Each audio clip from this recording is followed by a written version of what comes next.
প্রশ্নের উত্তর দিন। মমতা বন্দ্যোপাধ্যায় বলেছিলেন যত মাটি তত টাকা। কোথায় বলছেন? যে বাংলায় রামকৃষ্ণদেব বলেছিলেন টাকা মাটি মাটি টাকা। তৃণমূল কংগ্রেস অর্থাৎ আপনারা মমতা বন্দ্যোপাধ্যায়ের বক্তব্যটাকে খুব গুরুত্ব দিয়েছেন, তাই মাটি চুরি করতে গিয়ে 100 দিনের টাকা চুরি করেছেন।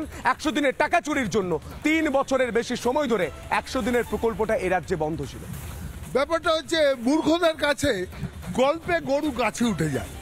দেখুন, এর আগে আমাদের কেন্দ্রীয় দল এসে বলেছিল 613 কোটি টাকার অনিয়ম খুঁজে পেয়েছে। তার মধ্যে নাকি তৃণমূল কংগ্রেস 210.35 লক্ষ টাকা উদ্ধার করেছে। এদিকে এইসব শুনে আদালত 4 সদস্যের একটা কমিটি করে দিয়েছিল। তারা অনেক ঘেটে দেখে দেখে পড়ছেন, সেই তথ্যটা আমি জানি, সেটা আমি শুনেছি, সেটা আমি জানি। এক মিনিট, আপনার কথাতেই আপনাকে বুঝিয়ে দিচ্ছি যে তৃণমূলটা চুরি করেছে। 600 কোটি টাকার বেশি চুরি হয়েছে, অভিযোগ উঠেছিল। 200 কোটি টাকার বেশি রাজ্য ফিরিয়ে দিয়েছে। কেন ফিরিয়ে দিয়েছে? কেন ফিরিয়ে দিয়েছে? কেন ফিরিয়ে দিয়েছে? কেন ফিরিয়ে দিয়েছে? মমতা বন্দ্যোপাধ্যায় আপনি নিজেও জানেন চুরিটা হয়েছে, চুরি করা হয়েছে জেলায় জেলায়। জেলার নেতাদের চুরির কারণে মানুষের পেটে লাথি পড়েছে। এবার তো টাকা আসবে, সেই টাকা থেকে মানুষ কাজ করতে পারবে তো না? মানুষ আবারও বঞ্চনার শিকার হবে, মানুষ আবারও তাদের পেটে লাথি পড়বে। দেখুন, আমরা বিশ্বাস করি যতদিন এই রাজ্যে মমতা বন্দ্যোপাধ্যায় সরকার থাকবে ততদিন এই কেন্দ্রীয় প্রকল্পের টাকা চুরি হবে। কারণ মমতা বন্দ্যোপাধ্যায় সত্যি কথাই বলেছেন, যত মাটি তত টাকা, যত ভুয়ো উড়ালপুল তার নাম করে টাকা, পুকুর কাটার নাম করে টাকা, মৃত ব্যক্তির নাম করে টাকা। এই রাজ্যে মমতা বন্দ্যোপাধ্যায় দুর্নীতিতে পিএইচডি করেছেন এবং এর থেকেই প্রমাণিত কেন্দ্রীয় টাকায় সরকারি নেতাদের পকেট চলে। আপনাদের লজ্জা হওয়া উচিত। কেন্দ্রের টাকায় সরকারি নেতারা বাড়ি বানায়, কেন্দ্রের টাকায় শাসক দলের নেতারা বলছেন বুঝতে পারছি না, কি বলছেন বুঝতে পারছি না।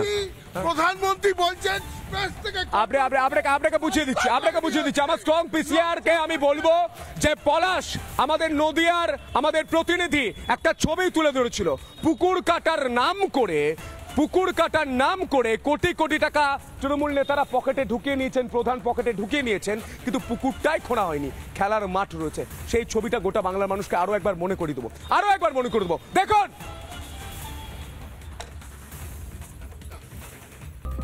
এই লাভ দিয়ে জল থেকে উঠলাম, কি ভাবছেন সাংবাদিক পাগল হয়ে গেছে?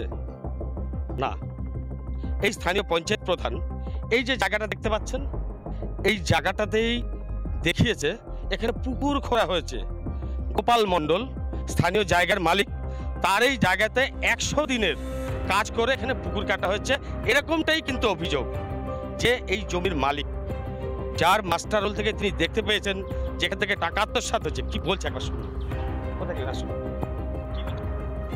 আমি পরস্পর শুনতে পেলাম যে আমার এখানে পুকুর কাটা হয়েছে। আমি বিশ্বস্ত সূত্রে জানতে পারলাম স্থানীয় প্রধান আত্মসাৎ করেছে। তো এইভাবে মানে পুকুর না কেটে 100 দিনের টাকা তুলে নিচ্ছে কেটে। একদমই যেটা অভিযোগ করলেন যে এইখানকার স্থানীয় যে বিলকুমারী পঞ্চায়েতের প্রধান, তিনি কিন্তু জনসাধারণের টাকা আত্মসাৎ করছে পুকুর। নানা ধরনের কন্টেন্ট দেখার জন্য লাইক করুন, শেয়ার করুন আমাদের ফেসবুক পেজ, সাবস্ক্রাইব করুন আমাদের ইউটিউব চ্যানেল। পাশাপাশি অন্যান্য ব্রেকিং নিউজের জন্য অবশ্যই চোখ রাখুন রিপাবলিক বাংলায়।